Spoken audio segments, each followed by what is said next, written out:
Chettinad TV நேயர்களுக்கு வணக்கம்.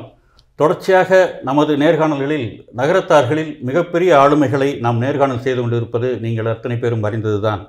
பொதுவாக நாம் வணிக குலம், ஆரம்பத்தில் உப்பு வியாபாரம் செய்தோம் என்று சொல்லுவார்கள். அதன் பிறகு இரத்தின வியாபாரம் செய்திருக்கிறோம்.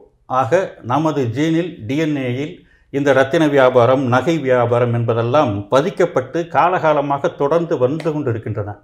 அப்படி இன்று நாம் ஒரு மிக முக்கியமான ஒரு ஆளுமையை சந்திக்கிறோம். அண்ணன் அவர்கள் ஜெயம் ஏகேடி அண்ணாமலை. அண்ணா வணக்கம். வணக்கம். இப்போ கிட்டத்தட்ட 3 தலைமுறைகளாக ஆமாம், உங்களுடைய ஐயா காலத்திலேருந்து இந்த நகை வியாபாரத்தில் இருக்கீங்க. இருக்கும். உங்களை அறிமுகப்படுத்திங்க. நீங்கள் எந்த ஊர்? நீங்கள் வளையப்பட்டி. வளையப்பட்டி ஊர் வளையப்பட்டி. கோயில் நேமங்கோவில். நேமங்கோயில். ஐயான்னு சொன்னீங்க, அவங்கள பற்றி? எங்கள் ஐயா பேர் வந்து பிஎல் அண்ணாமலை செட்டியார். அவர்களுடைய தம்பி, அவருக்கு வந்து எங்கள் அப்பா வந்து பிள்ளை போயிட்டாங்க, பிஎல் ஜெயங்கொண்டான் செட்டியார். பிஎல் அண்ணாமலை செட்டியாருங்கிறவங்க வந்து சுங்கப்பட்டாணியில் கொண்டு வந்துக்கிட்டு இருந்தாங்க. அவங்களோட உதவிகளின் மூலமாக பிஎல் ஜெயங்கொண்டான் செட்டியார், அதாவது எங்கள் அப்பாவுடைய நேரடி தந்தையார் வந்து ஆரம்பித்த தொழில்தான் நுவரேலியாவில், சிலோனில், இலங்கையில் நுவரேலியாவில் ஆரம்பித்தது தான் வந்து இந்த நகை வியாபாரம். அவர்கள் தொடர்ச்சியாக வந்து சொந்த ஊரான பொன்னமராவதியில், புதுப்பட்டியில் இன்னைக்கு வரைக்கும் அந்த கடைகள் தொடர்ந்து நடத்திக்கிட்டு இருக்காங்க. அவங்க ஆரம்பித்தது புதுப்பட்டியிலையும் போடிநாயக்கனூர்லையும். புதுப்பட்டியில் வந்து ஆனாச்சனா செட்டியார்கோங்கிற பேரில் ஆரம்பித்து இன்றைக்கி பிரிவினையாகி இன்னைக்கு என்னுடைய சித்தப்பா மகன் வந்து அந்த கடையோட நிர்வாகத்தை பார்த்துக்கிட்டு இருக்காரு.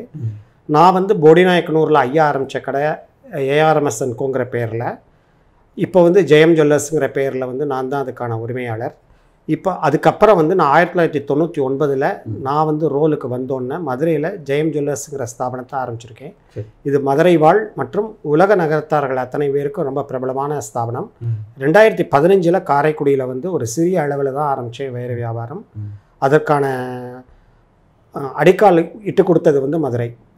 இன்னைக்கு வந்து 5 வருடத்தில் வந்து தனியாக வந்து அலுவலகம் ஆரம்பிச்சு தொடங்கினது மதுரை, 2வது நிறுவனம் காரைக்குடி. இப்போ 3 இடத்துல வந்து எனக்கு நகைக்கடைகள் இருக்குது. இங்கே வந்து நாங்கள் வயர் வியாபாரம் முக்கியமாக பண்ணுறோம். அதுபோக செட்டிநாடு வெள்ளி ஜாமான்கள், கழுத்தீரு, மற்ற இந்தியாவில் தயாராகக்கூடிய எந்த நகையாக இருந்தாலும் எங்களால் செய்து தர முடியும். அந்த அளவுக்கு உங்களுக்கு அந்த அனுபவம் கிடைச்சிருக்கு. நகை வியாபாரம்னு ஒரு பக்கம் வச்சுக்கோம். அதன் பிறகு வந்து நீங்கள் ஒரு பெஸ்ட் ஃபோட்டோகிராஃபர், ப்ராடக்ட் ஃபோட்டோகிராஃபியில் நிறைய பண்ணியிருக்கீங்க. அதில் எப்படி உங்களுக்கு இன்ட்ரெஸ்ட் என்ன? மாதிரி நான் சின்ன வயசில் அண்ணாமலை யூனிவர்சிட்டியில் படிக்கும் போது, அண்ணாமலை யூனிவர்சிட்டியில் வந்து அண்ணாமலை யூனிவர்சிட்டி ஃபோட்டோகிராஃபிக் அசோசியேஷன் ஆப்பா அப்படின்னு இருக்கும். இன்றைக்கி வந்து அண்ணாமலை பல்கலைக்கழகத்தோட பதிவாளராக வந்து ஒரு பேராசிரியர் இருக்கார். அவரோட தந்தையார் டாக்டர் என்என் பிரசாத், அவர் தான் வந்து தலைவர். இருக்கு அவரோட தூண்டுதலின் பேரில் மற்றொரு நகைக்கடைக்காரர் மயிலாடுதுறையில் ஏஆர்சி சண்முகம்னு, இந்த 2 பெரியவர்களோட வழிகாட்டுதல் தூண்டுதலின் பேரில் தான் வந்து எனக்கு ஃபோட்டோகிராஃபியில் இன்ட்ரெஸ்ட் வந்துச்சு. இன்றைக்கி வந்து இது தொழிலுக்கு உதவுறது வகையில் வந்து ப்ராடக்ட் ஃபோட்டோகிராஃபியாக அதை நான் வந்து மாற்றம் பண்ணிக்கிட்டேன்.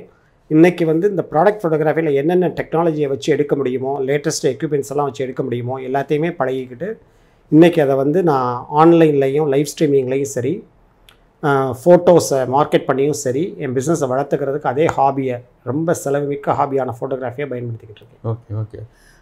அதன் பிறகுனா இப்போ நகரத்தார்களுக்கு பொதுவாக வந்து வியாபாரம் ஒரு பக்கம் இருக்குது, உங்களுக்கு வந்து அதன் பிறகு அந்த உங்களுடைய பேஷன், அந்த ஃபோட்டோகிராஃபியை இந்த வியாபாரத்துக்கும் நல்லா பயன்படுத்திக்கிட்டீங்க. ஆன்மீகத்தினோட பக்கத்தை பார்த்தா என்ன சொல்லலாம்? நீங்கள் என்ன ஆன்மீகத்தில் வந்து எல்லாருக்குமே என்னை ஒரு குறிப்பிட்ட ஃபேஸாக தெரியும். என்னோடய வாடிக்கையாளர்களாக இல்லாமலும் இருக்கலாம். ஆனால் யாரை கேட்டாலுமே எனக்கு இன்னொரு பேர் உண்டு, சுந்தர மகாலிங்கம்னு. அது வந்து தென் கைலாசம் சொல்லப்படக்கூடிய சதுரகிரி சுந்தர மகாலிங்கத்தோட பேரை தான் எனக்கு இட்டாங்க. அது ஒரு பெரிய கதை, ஏன் அந்த பேரை வச்சாங்கன்னு. நான் வந்து 22 வருஷமாக இந்த சதுரகிரி பாத யாத்திரைக்கு அமைப்பாளராக இருந்து நடத்திக்கிட்டு இருக்கேன். 2 வருஷத்துக்கு முன்னாடி எங்கள் குடும்பத்தோட சார்பில் எங்கள் தகப்பனார் திரு ஏ கதிரேசன் செட்டியார் அவர்கள் வந்து சதுரகிரியில் தானிப்பாறைங்கிற அடிவாரத்தில் வந்து ஒரு நகர விடுதியை பொதுவுக்காக தனது சொந்த செலவில் கட்டியிருக்காங்க. அங்கேருந்து தான் இப்போ யாத்திரை கிளம்புறோம். அன்னைக்கு வந்து ரொம்ப விமரிசையாக நடைபெறும். உத்தேசமாக அது நடக்கக்கூடிய நாள் வந்து ஆனி மாதம் பௌர்ணமி ஒவ்வொரு வருடமும். அதுபோக ஆடி அமாவாசைக்கும் தை அமாவாசைக்கும் நாங்கள் அங்கே பெரிய அளவில் வந்து அன்னதானம் செய்கிறோம். அங்கே வரக்கூடிய பக்தர்கள் எல்லாருமே நம்ம விடுதிக்கு வந்துருந்து தான் காலை பலகாரத்தை எடுத்துக்கிட்டு போவாங்க மலை மேலே நடக்கிறதுக்கு. இதை வந்து இப்போ கடந்த 3 வருஷங்களாக பண்ணுறோம். 22 வருஷங்களாக யாராலையும் தடுக்க முடியாமல் நடந்துக்கிட்டு இருந்த அந்த பாத யாத்திரையானது இப்போ கொரோனா காலத்தில் தான் சின்ன தடை ஏற்பட்டிருக்கு. இனி தொடர்ந்து நடத்துவேன் அப்படின்னு நான் முழுசாக நம்புகிறேன். இது சுந்தரமாலியம் கோயிலுக்கு வர்ற அவ்வளோ பேருக்கும் அந்த இறைவன் வந்து வேண்டிய நலங்களையும் வளங்களையும் அருள்பாலித்துள்ளார். எல்லாரும் நீங்களும் ஒவ்வொரு முறை இந்த உங்கள் ஆயுஸில் ஒரு முறை இதில் கலந்துக்கணும்னு உங்களை எல்லாம் கேட்டுக்கிறேன். கண்டிப்பாக. அதன் பிறகு ஒரு தலை சிறந்த தொழில் அதிபர் அப்படிங்கிற முறையிலையும் நீங்கள் நிறைய வாடிக்கையாளர்களை சந்திக்கிறீங்க. இந்த நிகழ்ச்சியை உலகளாவிய இருக்கக்கூடிய நகரத்தார் பெருமக்களும் சரி, மற்றவங்களும் சரி பார்க்குறாங்க. இந்த இன்வெஸ்ட்மெண்ட் அப்படின்னு எடுத்துக்கும் போது புத்திசாலித்தனமாக என்ன மாதிரி இன்வெஸ்ட்மெண்ட் பண்ணால் அதில் நமக்கு ஒரு லாபம் கிடைக்கும் அப்படிங்கிறத பற்றி சுருக்கமாகவும் ஒரு லேமன் சொல்லுவோம் இல்லையா, அவங்களுக்கும் புரிகிற வகையிலையும் ஒரு சின்ன விஷயமா எங்களுக்கு தொகுத்து தர முடியுமா நீங்கள்? தாராளமாக தர்றேன்.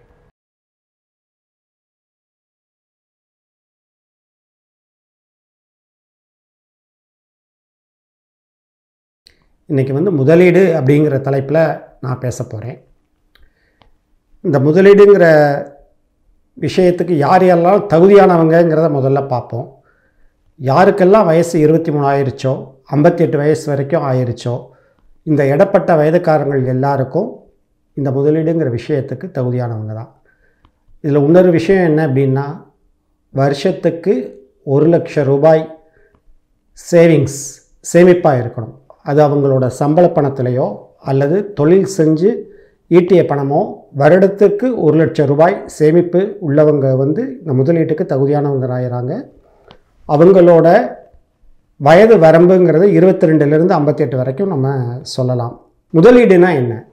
நம்மளோட உழைப்பு இல்லாமல் நாம் சேமித்த பணத்தை வேறு எந்த தளவாட ஜாமான்களும் வாங்காமல், வேறு எந்த பெரிய செலவுகளும் செய்யாமல் ஒரு குறிப்பிட்ட விஷயத்தில் முதலீடு செஞ்சு அதிலிருந்து வருமானத்தை பெருக்கிறது தான் முதலீடுன்னு சொல்கிறோம். இதில் ரொம்ப முக்கியமாக நீங்கள் கவனிக்க வேண்டிய விஷயம் கடனுக்கு வாங்கி முதலீடு பண்ணுறதுங்கிறது ரொம்ப ஒரு தப்பான விஷயம். அதை பல பேர் அந்த தவறுகளை செய்கிறாங்க. சரி, முதலீடுக்கு என்னென்ன தேவைகள் அப்படின்னு பார்ப்போம். முதல்ல முதலீடு பண்ணுறதுக்கு அந்த சேமிப்பு ரொம்ப அத்தியாவசியமான ஒரு விஷயம். அடுத்தபடியாக பொறுமை, கடலினும் பெரிய பொறுமை. ஓடுமீன் ஓட உருமீன் வருமளவும் காத்திருக்குமாம் கொக்குங்கிறது மாதிரி பொறுமையாக இருக்கிறது தான் முதலீடுக்கு முதல் அழகு, முதல் தகுதி. அடுத்தது உறுதித்தன்மைன்னு சொல்லலாம், ஸ்டெபிலிட்டி. நம்ம எடுத்த முடிவிலிருந்து மாறாமல் ஸ்டேபிளாக இருக்கணும். நான்காவது அப்சர்வேஷன். நம்மளை சுற்றி என்ன நடக்குது, நாட்டு நடப்பு எப்படி இருக்குது, எந்தெந்த விலைவாசி எப்படியெல்லாம் போகுது அப்படின்னு கவனிக்கக்கூடிய தன்மை வேணும். அஞ்சாவதாக ஒரு தொழில்நுட்ப அறிவு. அது ரொம்ப ஒரு சின்ன விஷயந்தான். அது இருந்தால் ரொம்ப ரொம்ப நல்லது, ரொம்ப உதவிகரமாக இருக்கும். எம்எஸ் ஆஃபீஸ்னு எல்லாருமே நம்ம கேள்விப்பட்டிருப்போம். அதில் எக்ஸல் அப்படின்னு சொல்லிட்டு ஒரு அப்ளிகேஷன் இருக்குது, எலக்ட்ரானிக் ஸ்ப்ரெட்ஷீட் ஆஃப் எக்ஸல்னு சொல்லுவாங்க. அதை அடிப்படையாக அதை எப்படி ஆப்ரேட் பண்ணுறதுன்னு தெரிஞ்சிட்டு இருந்திருந்தால் இந்த முதலீடுங்கிற விஷயத்துக்கு இது ரொம்ப உதவியாக இருக்கும். அதுக்கு அடுத்தது நேரம் ரொம்ப இன்றியமையாதது. ஒரு மாதத்துக்கு ஒரு முதலீட்டாளருக்கு குறைந்தபட்சம் 3 மணி நேரம் ஓய்வு நேரம் தேவை. அப்போ ஒரு மாதத்துக்கு 3 மணி நேரம்னு சொல்லும்போது ஒரு நாளைக்கு 10 நிமிஷம் ஒதுக்கணும். இந்த 10 நிமிஷம் எதுக்கு நீங்கள் ஒதுக்க சொல்கிறீங்க அப்படின்னா, செய்தித்தாள்களை படிக்கிறதுக்கு. முதலீடு சம்மந்தமாக செய்தித்தாள்களில் என்ன வருதுன்னா, நாட்டு நடப்பு முதல்ல வரும், பொருளாதார நடவடிக்கைகள் வரும், அரசாங்கத்தோட பொருளாதார நடவடிக்கைகளை போடுவாங்க. என்னை பொறுத்தவரைக்கும் என் அனுபவத்தில் நான் சொல்கிறேன், ரொம்ப சாதாரணமாக ரொம்ப சிம்பிளாக தினத்தந்தி படித்தாலே போதும். இப்போ கொரோனா சமயம் 4 மாதங்களுக்கு முன்னாடி வரைக்கும் பார்த்திங்கன்னா தினத்தந்தியில் எக்கனாமிக் டைம்ஸோட தமிழ் பதிப்பை போட்டுக்கிட்டே இருந்தாங்க. ஒரே ஒரு பக்கம் மட்டும் வரும். இது இப்போ நிறுத்தி வச்சுருக்காங்க. கூடிய சீக்கிரம் அதை ரெஸ்யூம் பண்ணிடுவாங்க. அதை படித்தாலே போதும். வேறு பெரிய பத்திரிகைகள்லாம் அதுக்காக நம்ம படிக்கணும்னு அவசியம் இல்லை. அடுத்தபடியாக ஒரு முக்கியமான விதியை பற்றி நல்லா தெரிஞ்சுக்கணும். அதுக்கு பேர் ரூல் ஆஃப் 72ன்னு சொல்கிறது. அது என்ன ரூல் ஆஃப் 72? இது 2 விஷயங்களை தெரிஞ்சுக்கிறதுக்கு முடிவு செய்யுது. ஒன்று, நாம் பண்ணக்கூடிய முதலீடானது எத்தனை வருஷத்தில் ரெட்டிப்பாகணும்னு நாம் முடிவு பண்ணிட்டோம்னா, உதாரணமாக 4 வருஷத்தில் எத்தனை சதவீதம் நமக்கு ரிட்டர்ன்ஸ் ஆன் இன்வெஸ்ட்மெண்ட் கிடைக்கும் அப்படிங்கிறத இந்த ரூல் ஆஃப் 72 நமக்கு சொல்லித்தருது. 2, நம்மளோட வயசை பொறுத்து நம்ம எவ்வளவு முதலீடு பண்ணலாம், நம்ம சேவிங்ஸில் எவ்வளவு முதலீடு பண்ணலாம் அப்படிங்கிறதே இந்த ரூல் ஆஃப் 72 நமக்கு சொல்லித்தருது. அடுத்த விஷயம் 2 ஃபார்முலாக்களை தெரிஞ்சு வச்சுக்கணும். இந்த ஃபார்முலாக்கள் ரொம்ப ரொம்ப ரொம்ப முக்கியமான விஷயம். ஒன்று, போட்ட பணத்துக்கு எப்படி வருமானம் கண்டுபிடிக்கிறது அல்லது வட்டி எப்படி கணக்கு பண்ணுறது அப்படிங்கிறதுக்காக PNR/100ன்னு சொல்லுவாங்க. ரொம்ப எளிமையான ஒரு தியரம் தான் அது. இதில் அந்த எண் அப்படிங்கிறது எதை குறிக்குது அப்படின்னா, நம்பர் ஆஃப் டேஸ் பீரியடை குறிக்குது. இது வந்து ஒரு மாதத்துக்கு ஒரு அமௌண்ட்டை முதலீடு பண்ணிட்டோம் அப்படின்னா ரெண்டுமே ஃபிக்ஸ் ஆகிடுது, கான்ஸ்டன்ட் ஆகிடுது. எப்போ இந்த எண் வந்து மாறுதோ, மாறுபாடு அடையுதோ, அப்போ வந்து நம்மளுக்கு வந்து சின்ன சிரமங்கள் ஏற்படும். அதாவது மாதம் வந்து பணம் போடுவாங்க. உதாரணமாக ரொம்ப எளிமையாக சொல்கிறதா இருந்தால், நம்ம பெண்கள் வந்து போஸ்ட் ஆஃபீஸில் வந்து ரெக்கரிங் டெபாசிட் போடுறாங்க. 5 வருஷத்துக்கு போடுவாங்க. மாதம் 500 ரூபா போடுவாங்க, 1000 ரூபா போடுவாங்க. அந்த 500ங்கிற தொகை மாறாது, 1000ங்கிற தொகையும் மாறாது. ஆனால் 60 மாதத்துக்கு வரும்போது அந்த முதிர்வு தொகையில் அவங்க எவ்வளவு கொடுக்குறாங்கங்கிறதுல வந்து வித்தியாசம் வந்துடும். அது வந்து என்ன ரேட் ஆஃப் இன்ட்ரெஸ்ட் கால்குலேட் பண்ணுறது அப்படிங்கிறதுக்கு தான் வந்து இந்த n/n+1/2 அப்படிங்கிற ஃபார்முலா வந்து உதவுது. ஒரு உதாரணமாக நான் சொல்கிறேன். ஒருத்தர் வந்து 5 வருஷத்துக்கு ஒரு முதலீடை பண்ணுறாங்க. ஒவ்வொரு மாதமும் ஒரு 1000 ரூபாய்ன்னு வச்சுக்கோங்க. அந்த எண்கிற இடத்துல 60 போட்டிங்கன்னா கடைசியாக வரக்கூடிய விடை வந்து 1830 மாதங்கள். இது வந்து 152.5 வருடங்களுக்கு வந்து சமம். அப்போ அந்த 1000 ரூபாயை 152 வருஷங்களுக்கு முதலீடு பண்ணுனா என்ன பெர்சன்டேஜ் ஆஃப் இன்ட்ரெஸ்ட் கிடைக்குதோ, அது அவங்க என்ன முதிர்வு தொகையில் கொடுத்துருக்காங்களோ அதை அசலை கழிச்சுக்கிட்டு பார்த்தா தெரியும். அது 5 வருஷத்துக்கு இதை முதலீடு பண்ணுறதுக்கு சமம்னு நம்ம புரிஞ்சுக்கணும். இது ரொம்ப முக்கியமான ஒரு விஷயம். சரி, இப்போ முதலீடில் வந்து என்னென்னலாம் செய்யணும்னு புரிஞ்சுக்கிட்டோம். நம்ம சேமிச்சிருக்க அந்த 1 லட்ச ரூபா பணத்தை ஒரு வருஷத்துக்கு எப்படி அலோகேஷன் பண்ணுறது, எப்படி பிரிச்சுக்கிறதுங்கிறத பார்ப்போம். யாராக இருந்தாலும் முதல்ல அதில் 10%, 1 லட்ச ரூபாயில் 10% வந்து 10,000 ரூபாய். இந்த 10,000 ரூபாயை நம்ம குடும்பத்துக்கான மெடிக்ளைம் பாலிசி எடுக்கிறதுக்கு தான் நம்மளோட முதலீடாக இருக்கணும். அது ஒவ்வொரு வருஷமும் செஞ்சாகும். அப்படி செய்யும்போது ஏறக்குறைய உத்தேசமாக பார்த்திங்கன்னா வருஷத்துக்கு 4 லட்ச ரூபா வந்து இன்சூரன்ஸுக்காக நம்ம வந்து ஒதுக்கத்தான் வேணும். இதை வந்து star health insurance, United India எல்லாமே இந்த கம்பெனிலாம் செய்கிறாங்க, நேஷ்னல் எல்லாமே செய்கிறாங்க. இது வந்து மிக மிக அத்தியாவசியம். அதனால தான் அதுக்கு வந்து முதல் இடத்தை கொடுத்துருக்கேன். ரெண்டாவதாக லைஃப் இன்சூரன்ஸ் எடுத்துக்க வேண்டியது முக்கியம். இந்த லைஃப் இன்சூரன்ஸ் எடுத்துக்கிறது அப்படின்னு சொல்லும்போது நாம் இதில் ஒரு 10% ஒதுக்கலாம் நம்ம ஃபேமிலி மெம்பர்ஸ்க்கு மொத்தமாக. இல்லை நாங்கள் வந்து வருஷத்துக்கு 40,000 50,000லாம் வந்து எல்ஐசியில் போடுறோம் அப்படின்னு சொல்லுவாங்க. அந்த முகவர்களை நீங்கள் அழைச்சி ஒரு கேள்வி கேளுங்க. அதுக்கு முன்னாடி இந்த n/n+1/2ங்கிறதுல ரொம்ப தெளிவாக தெரிஞ்சுக்கோங்க. எக்ஸல் எப்படி ஆப்ரேட் பண்ணுறதுங்கிறத தெரிஞ்சு இந்த கணக்குகளை பிரித்து ஆராயிறது எப்படிங்கிறத நீங்கள் தெரிஞ்சுக்கிட்டிங்கன்னா அவங்கள்ட்ட 2 கேள்விகள் கேளுங்க. அவங்க சொல்லக்கூடிய மணி பேக் பாலிசி, ரெண்டாவது என்டோமெண்ட் பாலிசி, இந்த ரெண்டையும் பற்றின டீட்டெயில்ஸ் கேளுங்க. நம்ம போடுற பணத்துக்கு என்ன முதிர்வு கிடைக்குது, எவ்வளோ ரிஸ்க் கவரேஜ் கொடுக்குறாங்க அப்படின்னு சொல்லிட்டு. ரெண்டாவதாக வெறுமனை டேர்ம் இன்சூரன்ஸ் ரிஸ்க் கவரேஜுக்கு மட்டும் அவங்க கொடுக்கக்கூடிய டேர்ம் இன்சூரன்ஸுக்கு வந்து என்ன ப்ரீமியம் கலெக்ட் பண்ணுறாங்க அப்படின்னு கேட்க வேண்டியது. இந்த ரெண்டுக்கும் உள்ள வித்தியாசத்தை கவனித்து பார்த்திங்கன்னா ரொம்ப ஹியூஜ் டிஃப்ரென்ஸ் இருக்கும். இன்சூரன்ஸ் கம்பெனிஸில் என்ன செய்கிறாங்கன்னு கேட்டிங்கன்னா அதை நம்ம தவறுன்னு சொல்ல முடியாது, அதுதான் அவங்களோட தொழில். ரிஸ்க் கவர் போக மிச்சம் இருக்க அமௌண்ட்டெல்லாம் அவங்களும் ஒரு மாதிரி இன்வெஸ்ட் பண்ணி தான் நம்மளுக்கு திருப்பி தர்றாங்க. அதை நாமளே செய்ய முடியும் அப்படிங்கிறது தான் என்னோட அபிப்பிராயம். என்னோட அனுபவத்திலிருந்து வந்ததை நான் சொல்கிறேன். அதனால் டேர்ம் இன்சூரன்ஸ்னால் இப்போதைக்கு பார்த்திங்கன்னா எல்ஐசியில் ஜீவன் அமர் அப்படின்னு சொல்லிட்டு ஒரு பாலிசி இருக்குது. அந்த பாலிசி என்ன டேர்ம் இன்சூரன்ஸ் கவரேஜ் கொடுக்குறாங்க அப்படின்னு கேட்டு அதுக்கு மட்டும் போட்டாலே போதும்.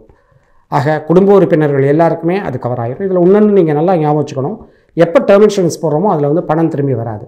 மெடிக்ளைம் மாதிரி தான் அதுவும். பாக்கி 80,000 ரூபா இருக்குது. இங்கே தான் இன்ட்ரெஸ்டிங்கான சப்ஜெக்ட் ஆரம்பிக்குது. அந்த இன்ட்ரெஸ்டிங்கான டாபிக் என்ன?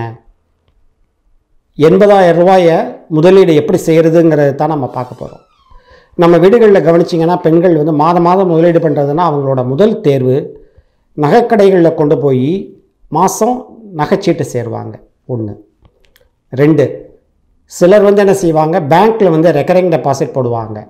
3வதாக போஸ்ட் ஆஃபீஸில் அது கொஞ்சம் சௌரியமான விஷயம். அந்த போஸ்ட் ஆஃபீஸுக்குரிய ஏஜென்ட்ஸ், பொதுவாக எல்ஐசி ஏஜென்சி அதை போஸ்ட் ஆஃபீஸ் ஏஜென்ட்ஸாகவும் இருக்காங்க. அவங்க வந்து மாதம் வந்து பணம் வாங்கிக்கிட்டு வர வச்சு கொடுத்துட்டு போஸ்ட் ஆஃபீஸில் என்ட்ரி போட்டு கொடுப்பாங்க பாஸ்புக்கு. இது வந்து 5 இயர் ஸ்கீமில் நடக்கும். இந்த 3க்கும் வந்து 1000 ரூபா கட்டுவாங்க, 2000 கட்டுறவங்க இருக்காங்க, 5000 கட்டுறவங்க இருக்காங்க. இவங்களுக்கெல்லாம் தெரியாத விஷயம் 2, முதிர்வில் என்ன கிடைக்குது சொல்லுவாங்க. முதிர்வு இவ்வளவுன்னு, சரி இவ்வளோ பணம் ஒன்று சேர்ந்துருச்சேங்கிறது மட்டும்தான் அவங்களோட வியூ கால்குலேஷனாக இருக்குமே தவிர அது எவ்வளவு ரேட் ஆஃப் இன்ட்ரெஸ்ட் கிடச்சிருக்குது அப்படிங்கிறது வந்து அவங்களுக்கு வந்து சரியாக கணக்கு பார்க்க தெரியாது.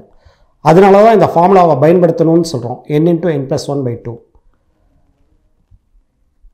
இப்போ பார்த்தீங்கன்னா இந்த 3 முதலீடையும் காட்டிலும் இந்த 80,000 ரூபாயில் மாதம் 2,500 ரூபாயை மியூச்சுவல் ஃபண்ட்ஸில் முதலீடு பண்ணுறது தான் வந்து ரொம்ப ரொம்ப நல்லது. 15 வருஷம் 15,000 மாதம், இதை 15% ரிட்டர்ன்ஸுக்கு உள்ளாக்கினா 1 கோடி ரூபாய் கிடைக்குது மியூச்சுவல் ஃபண்ட்ஸில் பழைய ஹிஸ்ட்ரி படின்னு. இதில் வந்து சொல்லியிருக்கிறது என்ன அப்படின்னா, இந்த 15% அப்படிங்கிறது ரொம்ப ரொம்ப கம்மி. இதுவரையிலும் வந்து பெரும்பாலான பரஸ்பர நிதிகள் மியூச்சுவல் ஃபண்ட்ஸ் வந்து 20% ரிட்டர்ன்ஸ் கொடுத்துருக்காங்க. இதையே நீங்கள் 30 வருஷத்துக்கு மாதம் 15,000 வீதம் 15% வட்டிக்காக மியூச்சுவல் ஃபண்ட்ஸில் போட்டிங்கன்னா, அதான் 15% அஷ்யூர்ட் கிடையாது. 5 கிடைச்சாலும் கிடைச்சது தான், 10 கிடைச்சாலும் கிடைச்சது தான். எனக்கு அது குறைஞ்சி போயிடுச்சுன்னா என்ன செய்கிறது? நிச்சயமாக போஸ்ட் ஆஃபீஸை விடவோ பேங்க்கை விடவோ அது கம்மியாக இருக்காது. நீங்கள் கம்பேர் பண்ணி பாருங்கள். அதுக்கு இந்த மேத்தமேட்டிக்கல் நாலேஜை நீங்கள் வளர்த்துக்கிறது ரொம்ப அவசியம். கம்பேர் பண்ணி பார்த்தீங்கன்னா 15 வருஷத்தில் வந்து 10 கோடி ரூபா கிடச்சிரும். அதனால் ஒவ்வொருத்தங்களும் மாதம் 2,500 ரூபா, நான் 15,000 ரூபா சொல்கிற இடத்துல 2,500 ரூபா தான் சொல்கிறேன், 2,500 ரூபா தான் சொல்கிறேன். அந்த 2,500 ரூபாயை முதலீடு பண்ணுனா இந்த 1 கோடி ரூபாய் வருமானம்ங்கிறது 15 வருஷத்தில் 6ல் 1 பங்கு நிச்சயமாக உங்களுக்கு கிடச்சி போகும். மீதம் எவ்வளவு சார் இருக்குது? இன்னும் 50,000 ரூபா இருக்குது. இப்போ தான் கேமே ஆரம்பிக்குது. இந்த பணத்தை நீங்கள் உடனடியாக என்ன செய்யணும்னா, ஒரு முதலீடு பண்ணுறதுக்கான நல்ல கால நேரத்துக்காக காத்துக்கிட்டு இருந்து, அந்த கால நேரம் வர்றது வரையிலும் தேசியமயமாக்கப்பட்ட வங்கிகளில் இந்த பணத்தை டெபாசிட் போட்டுருங்க. அவங்க வெறும் 5% 6% தான் வருஷத்துக்கு தர்றாங்க. பரவாயில்ல, அதில் டெபாசிட் போட்டுட்டு நல்ல காலம் கணிகிறதுக்காக காத்துக்கிட்டுருங்க. ஆரம்பத்திலே சொன்னேன், பேஷன்ஸ் இஸ் த வெர்ச்சு அப்படின்னு சொல்லிட்டு. பொறுமை தான் அதுக்கு சால சிறந்தது. அப்போ நான் டெபாசிட் போட்டு வச்சுட்டு என்ன செய்கிறது? இந்த டெபாசிட் ஆனது வருஷத்துக்கு 50,000 ரூபா வீதம் கூட 3 வருஷம் கூட தொடரலாம், 1.5 லட்சம் கூட சேரலாம். வெறும் 5% போடுறதுக்கு எதுக்கு நீங்கள் இதை ப்ரெசென்ட் பண்ணுறீங்க இந்த வீடியோவை நீங்கள் கேட்கலாம். அப்போ நான் எதில் முதலீடு பண்ணுறதுன்னா, மொத்தம் 3 விஷயங்கள் வருது. முதலாவது விஷயம், நான் அடிப்படையில் என்னோடய தொழில் வந்து நகை வியாபாரம், கோல்டு அண்ட் சில்வர் அப்படின்னு 2 விஷயங்களை பற்றி சொல்லலாம். அதுக்கு வந்து ஜென்ரலான டேர்ம்ஸ் என்னென்னு கேட்டிங்கன்னா, புல்லியனில் முதலீடு பண்ணலாமா? இந்த இடத்துல ஒரு சின்ன விளக்கத்தையும் நான் சொல்ல விரும்புகிறேன். தங்கம் வெள்ளி அப்படின்னு சொன்னோன்னா வெள்ளி ஜாமான்களையும் தங்க ஆபரணங்களையும் மக்கள் வந்து தவறுதலாக புரிஞ்சுக்கிறாங்க. நான் தங்க ஆபரணங்களை பற்றியோ வெள்ளி ஜாமான்களை பற்றியோ இந்த இடத்துல பேசவே இல்லை. ஏன்னா உங்களில் ஒருத்தராக தான் நான் பேசுகிறேன் தவிர ஒரு நகைக்கடைக்காரராக பேசலை. நிச்சயமாக ஆபரணங்கள் வாங்குறதுங்கிறது நல்ல முதலீடு கிடையாது. அதை விபரமாக சொல்கிறதுக்கு இப்போ நேரமும் இல்லை. அப்போ நீங்கள் தங்கம் வெள்ளி நீங்கள் எதை மீன் பண்ணுறீங்க? தங்க கட்டி வெள்ளி கட்டி. இதை வாங்கலாமா? வாங்கலாம். அதில் வருமானம் கிடைக்குமா? நிச்சயமாக கிடைக்கும். அது எல்லாத்தையும் நீங்கள் 95 வருஷத்துக்கு பார்க்க வேண்டாம். 2009 பார்த்தீங்கன்னா 10 கிராம் தங்கமானது ரூபாய் 14,500 ரூபாய்க்கு விலை விற்றுருக்குது. அப்போ ஒரு கிராம் எவ்வளவு? சின்ன பிள்ளை கூட சொல்லும், 1,450 ரூபாய் ஒரு கிராமுக்கு. இன்றைக்கி என்ன விலை? 2020 ஆகஸ்ட்டில் 5,003 ரூபாய். இன்றைய காலை விலை 5,003 ரூபாய். அப்போ எத்தனை பங்கு கிடச்சிருக்குது? சுத்தமாக கணக்கு பார்த்திங்கன்னா நெருக்கி 3.5 பங்கு கிடச்சிரும். ஆஹா, 1,500 ரூபாய்க்கு விற்ற தங்கம் இவ்வளவு விலையேற்றத்தில், இன்றைக்கி வந்து தங்கத்தை பற்றி தான் பரபரப்பாக எல்லோரும் பேசிக்கிட்டு இருக்காங்க. 3.5 பங்கு விலை ஏறிடுச்சு. ஆஹா, அதுதான் பிரமாதமான முதலீடா அப்படின்னு நீங்கள் கேட்டிங்கன்னா, தங்கம் வெள்ளி ஆகிய உலோகங்களில், ஆபரணங்களில் இல்லை, உலோகங்களில் புல்லியன்னு சொல்லப்படக்கூடிய இந்த உலோகங்களில் செய்யக்கூடிய முதலீடுக்கு நான் 2வது மார்க்கு தான் கொடுப்பேன். அது என்ன அப்படி சொல்லிட்டீங்க? இது இப்படியே வெயிட்டிங்லேயே இருக்கட்டும். அடுத்த ஒரு விஷயத்துக்கு, ரியல் எஸ்டேட் இன்வெஸ்ட்மெண்ட். இந்த இடத்துல நிறைய கண்டன குரல்கள் வரலாம். ஆனால் ஒரு முதலீட்டாளராக நான் என் கருத்தை பதிவு பண்ணுறேன். நாம் ஒரு வீடு தேவை. அடிப்படையாக ஷெல்டர் வந்து ரொம்ப எசென்ஷியல் மனிதர்களுக்கு. நம்ம ஒரு வீட்டில் குடியிருக்கோம், அந்த வீடு வந்து சொந்தமாக வாங்கணும்னு நினைக்கிறோம், அதில் எந்த தவறும் இல்லை. நான் அதை பற்றியே பேசுகிறேன். அதுக்கு அடுத்த கட்டத்துக்கு வாங்க. ஒரு வீடு இருக்கும்போது திருப்பி ஒரு காலிமனையோ இல்லை ஒரு அடுக்குமாடி குடியிருப்புகளான அப்பார்ட்மெண்ட்லேயோ அல்லது திருப்பி வந்து ஒரு புது வீடோ வாங்கணும் அப்படின்னு சொல்லி சொன்னால் அது வந்து நிச்சயமாக முதலீடுங்கிற வகையில் தான் சேரும். அப்படி நம்ம வாங்கினோன்னா அதில் நமக்கு என்ன வருமானம் கிடக்குது? உதாரணத்துக்கு சொல்கிறேன், இன்றைக்கி கோயம்புத்தூரில் சிங்காநல்லூருங்கிற இடத்துல இந்தியாவில் ஒரு முன்னணி நிறுவனம், கட்டிட முன்னணி நிறுவனம் வந்து ஒரு பெரிய அப்பார்ட்மெண்ட் காம்ப்ளெக்ஸை ரொம்ப லக்ஸூரியஸாக இருக்கும். நீங்கள் உள்ளே போய் பார்த்தீங்கன்னா அங்கே வந்து அருமையான கட்டடங்கள் கட்டியிருக்காங்க. நான் சென்னையை சொல்லலை, மும்பையை சொல்லலை, கொல்கத்தாவை சொல்லலை, பக்கத்தில் இருக்க கோயம்புத்தூர். அங்கே 2 பெட்ரூம் அப்பார்ட்மெண்ட்டோட விலை வந்து இன்றைக்கி 65 லட்சம் ரூபா சொல்கிறாங்க. ஏறக்குறைய 1,200-300 சதுரடி இருக்கும்னு நினைக்கிறேன். அதோட வாடகை வருமானம் என்ன சார் ஆகுது அப்படின்னு கேட்டால் 15,000 ரூபா கோட் பண்ணுறாங்க வாடகை. அப்போ 12 மாதத்துக்கு எவ்வளவு? 1,80,000 ரூபா கிடைக்குது. ரைட். அங்கே வந்து மெயின்டெனன்ஸ் கட்டுறது வந்து குடியிருக்கக்கூடிய வாடகைதாரரோட செலவு, அதை விட்டுருங்க. கரண்ட் பில் அவரோட செலவு விட்டுருங்க. ஆனால் 5 வருஷம் ஆச்சுன்னா அந்த வீடை பெயிண்ட் அடிக்கத்தானே வேணும். அடுத்த ஆள் மாறும்போது பெயிண்ட் அடிக்கிற செலவை நீங்கள் கழித்து பார்த்தீங்கன்னா ஆவரேஜாக வருஷத்துக்கு 10,000 ரூபா போயிடும். இதுபோக கோயம்புத்தூர் மாநகராட்சிக்காரங்க வீட்டு வரி விதிப்பாங்க. அந்த இடத்துல அந்த வீடு வச்சுருந்தா, நான் உத்தேசமாக சொல்கிறேன், துல்லியமாக சொல்கிறதுக்கு எனக்கு தகவல் இல்லை, ஒரு 8,000லேருந்து 10,000 ரூபா போயிடும். அப்படி அந்த கூட்டி கழித்து பார்த்தீங்கன்னா கடைசியாக 1,50,000லேருந்து 60,000 ரூபா தான் வந்து வருமானம் வரும், 1,60 வரையும். மொத்த முதலீடு வந்து ரெஜிஸ்ட்ரேஷன் எல்லாத்தையும் சேர்த்து 65 லட்ச ரூபாய்ன்னு கணக்கு வச்சிங்கன்னா அதுலேருந்து கிடைக்கக்கூடிய வருமானங்கிறது 2.5% தான். இப்போ இந்த இடத்துல ஒரு கேள்வி வரும், நீங்கள் எப்படி இது சொல்கிறீங்க, ஒரு 5 வருஷத்தில் இந்த வீடானது வந்து எனக்கு 2 கோடி ரூபா போகணும், போகுமா? நல்லா கேளுங்க, இன்னும் 4 பேர்ட்ட கேளுங்க, போகுமா? அப்பார்ட்மெண்ட் போகுமா? இன்றைக்கி எவ்வளவோ முக்கியமான வீதிகளில் கூட, மதுரையில் கோயம்புத்தூர் கிராஸ்கட் ரோட்டில், மதுரையில் அண்ணா நகரில், மெட்ராஸில் மவுண்ட் ரோட்டில் 4 வருட காலகட்டத்தில் ஒரு குறிப்பிட்ட இடமானது என்ன விலை ஏற்றத்துக்கு உட்பட்டு இருக்குது, அதில் இறங்கி போச்சா? இதெல்லாம் நீங்கள் தெரிஞ்சுக்கிட்டீங்களா? அது மட்டும் இல்லை, ரியல் எஸ்டேட்டில் எப்போ இன்வெஸ்ட் பண்ணாலும் லிக்விடிட்டிங்கிறது ஒரு பெரிய கேள்விக்குறி. அக்ரிட் ப்ரைஸஸ், நான் இந்த விலைக்கு விற்கிறேன்னா இன்னொருத்தர் வாங்குறதுக்கு அந்த விலைக்கு தயாராக இருக்காரா அப்படின்னா அது வந்து ரொம்ப பெரிய கேள்விக்குறி. உதாரணமாக ஒருத்தர் 4 கோடி ரூபாய்க்கு ஒரு ப்ராப்பர்ட்டி வச்சுருக்காருன்னு சொல்லி சொன்னால், அந்த 4 கோடி ரூபாய்க்கு ப்ராப்பர்ட்டியை இன்றைக்கி தேதியில் அவர் விற்கணும்னு நினச்சாருன்னா ஒரு 24 மணி நேரத்துலையோ 48 மணி நேரத்துலையோ விற்க முடியுமா அப்படின்னா அது ஒரு பெரிய கேள்விக்குறி. அடுத்தபடியாக குறைந்தபட்சம் அதை விற்கிறதுக்கு வந்து அது எந்த ஊராக இருந்தாலும் சரி ஒரு 3 வருஷம் வரணும்.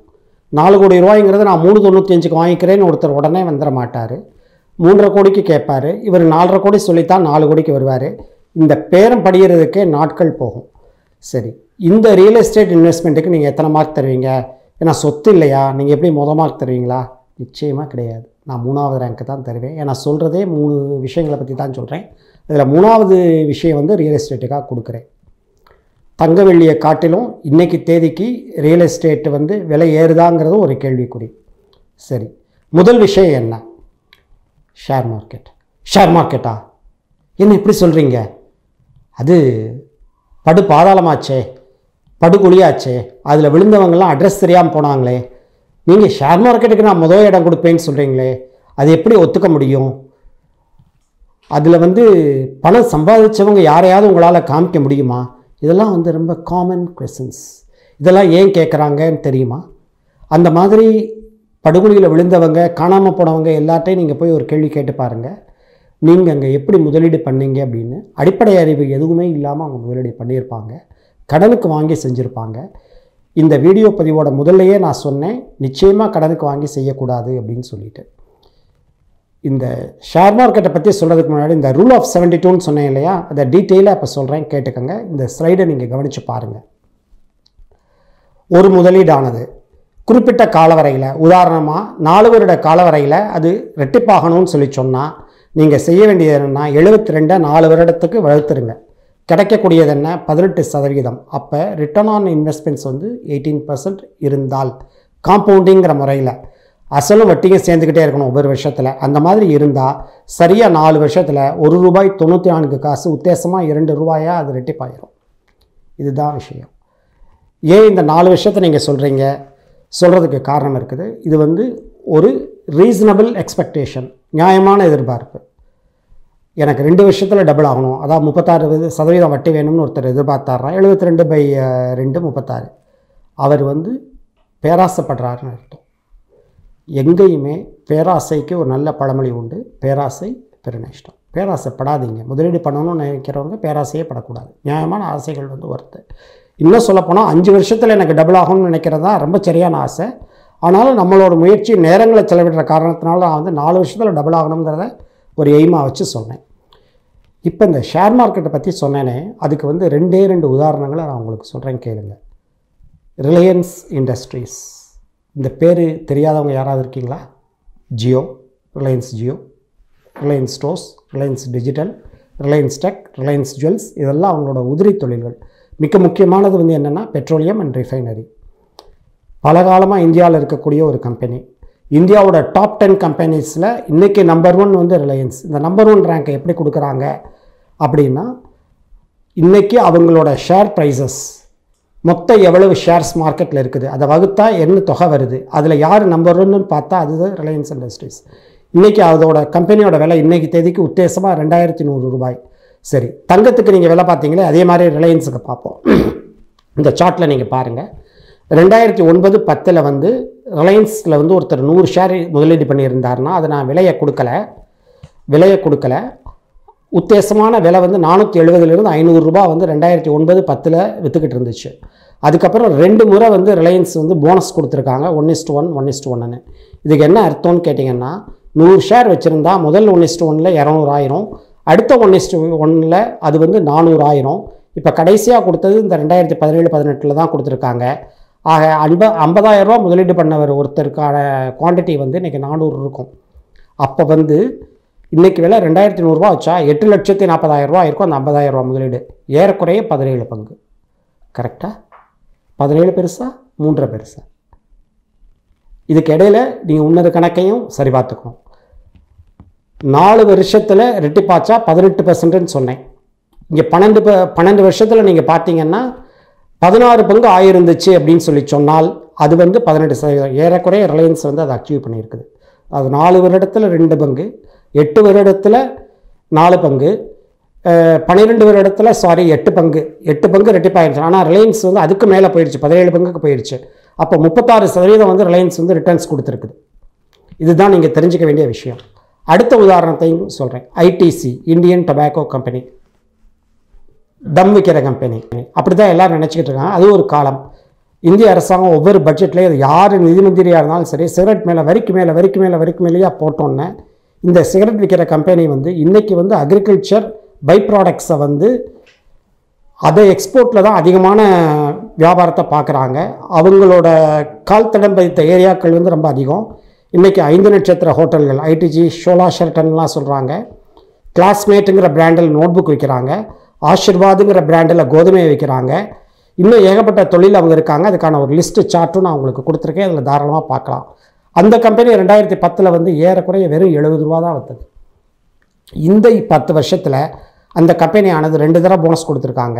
முதல் தடவை கொடுத்தது வந்து 1:1, அடுத்த தடவை கொடுத்தது வந்து 1:2. அப்போ ஒருத்தர் 7,000 ரூபா முதலீடு பண்ணியிருந்தாருன்னா அவர் கையில் இன்றைக்கி வந்து 300 ஷேர் கையில் இருக்கும். இன்றைக்கி என்ன சார் விலை? உத்தேசமாக 196 ரூபா, 200 ரூபாய்னு ஒரு கணக்குக்கு வச்சுக்கிட்டிங்கனாலும் அவரோட மொத்த முதலீடு இன்றைக்கி 60,000 ஆயிடுது. அப்போ வந்து 60-70 ரூபாய்க்கு பண்ணின முதலீடு வந்து 10 பங்கு ஆயிடுச்சு 10 வருஷத்தில். நிச்சயமாக அது தங்கம். இந்த காலத்தில், இந்த காலகட்டத்தில் மக்கள்லாம் பரபரப்பாக பேசிக்கிட்டு இருக்காங்க, தங்கம் வந்து ஓவராக விலை ஏறி போச்சுன்னு. அந்த காலகட்டத்தில் கூட இந்த ஒரு விலைக்கு ரிலையன்ஸும் ஐடிசியும் இந்தியாவோட முன்னணி கம்பெனிகள் 2 வந்திருக்குது. அந்த ஷேரில் முதலீடு பண்ணுங்கன்னு பண்ணினவங்களுக்கு என்ன ரிட்டர்ன்ஸ் கிடைக்குங்கிறத நீங்கள் பார்த்துக்கோங்க. அது மட்டும் இல்லை, நான் சொன்ன ஒரு விஷயத்தை கேட்டுக்கோங்க. எல்லாமே நான் 10 வருஷத்துக்கு தான் கம்பேர் பண்ணியிருக்கேன். பாரபட்சமாக 5 வருஷத்துக்கும் இன்னொன்று 10 வருஷத்துக்கும் நான் பார்க்கல. ரிலையன்ஸ் ஐடிசியை 10 வருஷத்துக்கு பார்த்த மாதிரி தங்கவில்லையும் 10 வருஷத்துக்கு பார்த்துருக்கேன். நான் பேசும்போதே நீங்கள் கவனிச்சுருந்துருப்பீங்க. ஏன் இந்த 10 வருஷம்? அதுதான் பொறுமை கடலினும் பெரிது. எந்த முதலீடையும் வந்து 1 வருஷம் 2 வருஷத்தில் எடுக்கணும்னு நினைக்கக்கூடாது. 10 வருஷம் போடுங்க. எனக்கு அவசர செலவு, வைத்திய செலவு வந்துருச்சுன்னா என்ன செய்கிறது?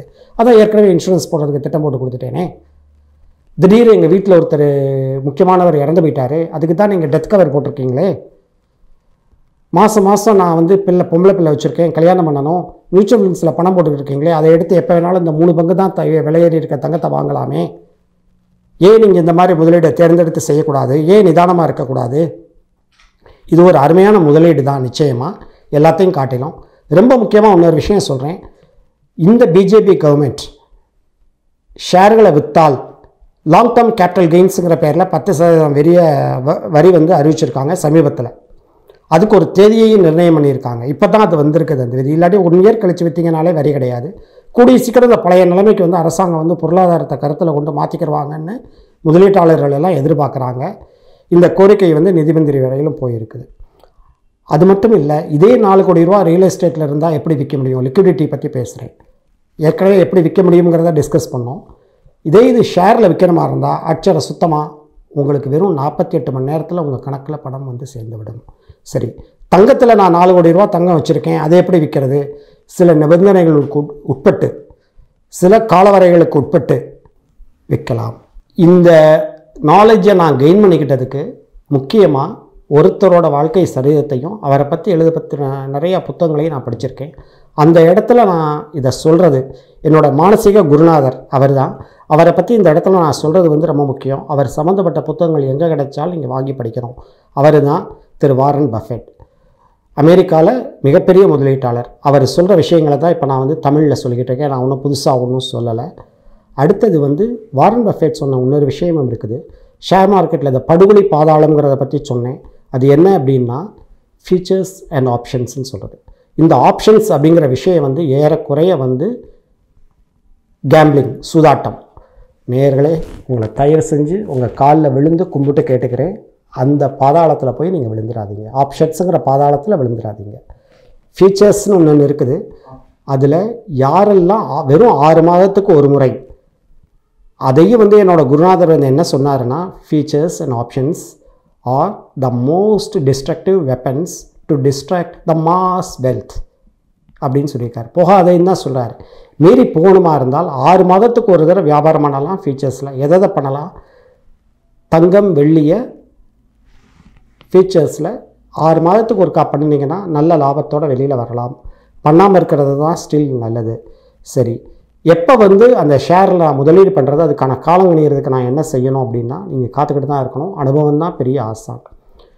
இதுக்கு வந்து எப்பப்பெல்லாம் வந்து ஷேர் மார்க்கெட் ரொம்ப விழுந்துச்சு, எப்பப்பெல்லாம் முதலீடு பண்ணுறதுக்கு உகந்த நேரங்கள்ங்கிறத கடந்த காலத்தில் சுட்டி காட்டுறேன். முதல் விஷயம், வாஜ்பாய் பிரதமராக இருந்த நேரம் முன்னாள் ஜனாதிபதி திரு அப்துல் கலாம் அவரோட பிரின்சிபல் சயின்டிஃபிக் அட்வைசராக இருந்தார். அப்போ பொக்ரான் அப்படிங்கிற ஒரு இடத்துல ராஜஸ்தானில் அணுச்சோதனையை நம்ம இந்திய அரசு நடத்துச்சு. அன்னைக்கு தேதி வந்து ஏறக்குறைய 1999 அல்லது 98 இருக்கும், சரியாக நினைவில்லை. ஒரு மே மாதம், வைகாசி மாதம்.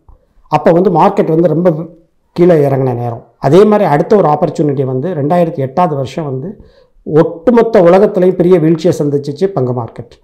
அன்னைக்கு யாரெல்லாம் 1 லட்ச ரூபா முதலீடு பண்ணியிருந்தாங்களோ சர்வ நிச்சயமாக இன்றைக்கி அவங்க வந்து கோடீஸ்வரனாக தான் இருப்பாங்க. அடுத்தபடியாக ரொம்ப லேட்டஸ்ட்டாக இப்போ 4 மாதத்துக்கு முன்னாடி மார்ச் 20ஆம் தேதியிலிருந்து மார்ச் 31ஆம் தேதி 2020 வருஷம் நம்மளோட இந்திய பங்குச்சந்தை வந்து பெரிய வீழ்ச்சியை அடைஞ்சது. அதுக்கு காரணம் வந்து உங்களுக்கே தெரியும், கொரோனா. அந்த காலகட்டத்தில் அந்த 10 நாட்களில் வந்து ரிலையன்ஸ் இண்டஸ்ட்ரீஸ் வந்து 825 ரூபாய்க்கு வந்த ரிலையன்ஸ் இண்டஸ்ட்ரீஸ் இன்றைக்கி 2100 ரூபாய்க்கு வந்திருக்குது. நான் உடனே விற்கிறது என்னோடய பிரின்சிபல் இல்லை, வெயிட் அண்ட் வாட்ச். அடுத்தபடி ஐடிசி வந்து 135 ரூபாய்க்கு வந்த ஐடிசி 50% ஏற்றத்தோட 200 ரூபாய்க்கு வந்திருக்குது. அதுவும் வெயிட் அண்ட் வாட்ச். இவ்வளவு வாய்ப்புகள் வந்து கொட்டி கிடக்கும் போது ஒய் நாட் யூ? உங்களுக்கு இனிமேலும் கூடுதலாக இது மாதிரி முதலீடு சம்மந்தமான நிகழ்ச்சிகளை நான் அடுத்தடுத்த வீடியோ பதிவுகளில் வெளியிடுறதா இருக்கேன். உங்களுக்கு இது பிடிச்சிருந்தா நீங்கள் லைக் பண்ணுங்கள், ஷேர் பண்ணுங்கள், சப்ஸ்கிரைப் பண்ணுங்கள். வணக்கம்.